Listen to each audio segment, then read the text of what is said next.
Alright, who is the best character design in One Piece? Why is it St. Jupiter? Like, just kidding, obviously. First up, we got Kaido, the King of the Beasts. Where this guy came up looking like an absolute brick house, right? There's two reasons why his character design is not good. And it's these two right here. His pencil stick legs with this beefcake body do not vibe well together. And with that, Kaido, I'm going to have to drop you to about a 7.5 out of 10. Next up, we got Ethan Barron, who in this hybrid form looks absolutely the coldest out of every elder. Even when he showed up in the first chapter, you were like, whoa, this fool's design is cold. A lot of that aura, though, just disappears and is gone once he fully transforms. But honestly, this hybrid form isn't bad. 7 out of 10. Next up, we have Doflamingo. Okay, and this fit, this like all black fit, is raw. The cool thing about Doflamingo is he has a lot of cool designs. Like if you go back in the time skip, dude is swagged out. Don't go too far back because it kind of loses some momentum. But with his black cape and then this black and white jail fit he got going on,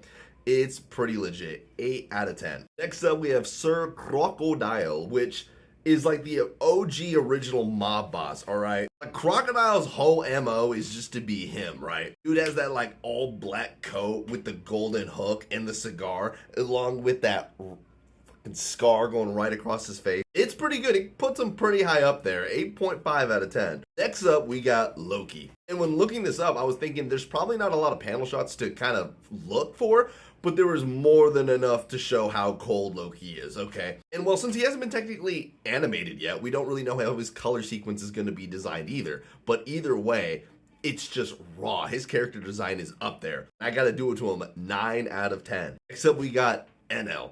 Dude was even working it past his arc in the cover stories, so like that has to count for something. However, all bits of aura was lost and just poofed into the ether as soon as this dude made this face looking like Usopp, right? And I can't help but think it does take away from it, but the fact this dude literally has a metal rod, right, implanted in his back, I mean, it's honestly pretty lit, but I'm gonna have to only give him a 7 out of 10.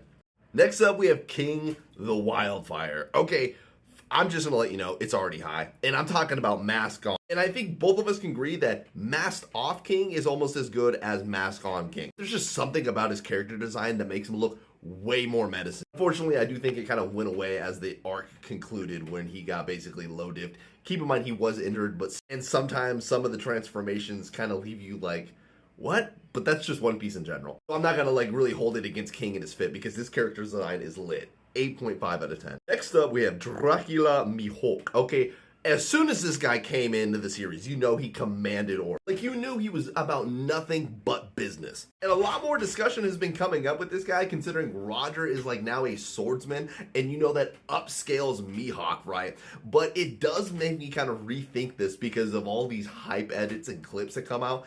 And I'm honestly with it, dude. Like I like this character design a lot, despite potentially being a fraud, which I don't think he is. And I mean, the animators do love him too.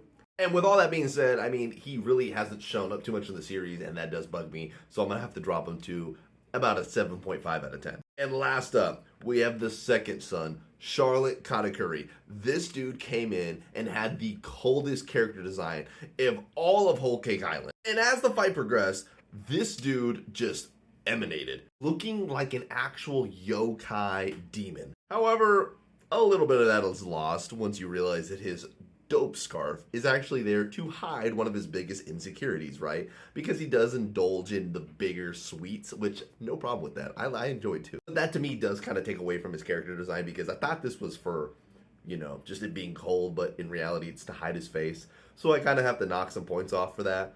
So I'm going to have to give him like an 8.5 out of 10. Even though, in my opinion, I want to rate him like a 9. Trying to be unbiased here. You're probably thinking to yourself, Knox, why didn't you give any of these characters 10 out of 10? At least 3 of them should be 10 out of 10.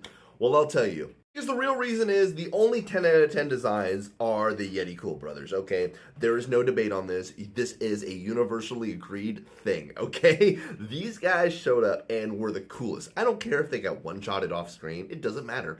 They showed up and they had all the aura. Enough said. But anyway, tell me what you guys think about this in the comments below.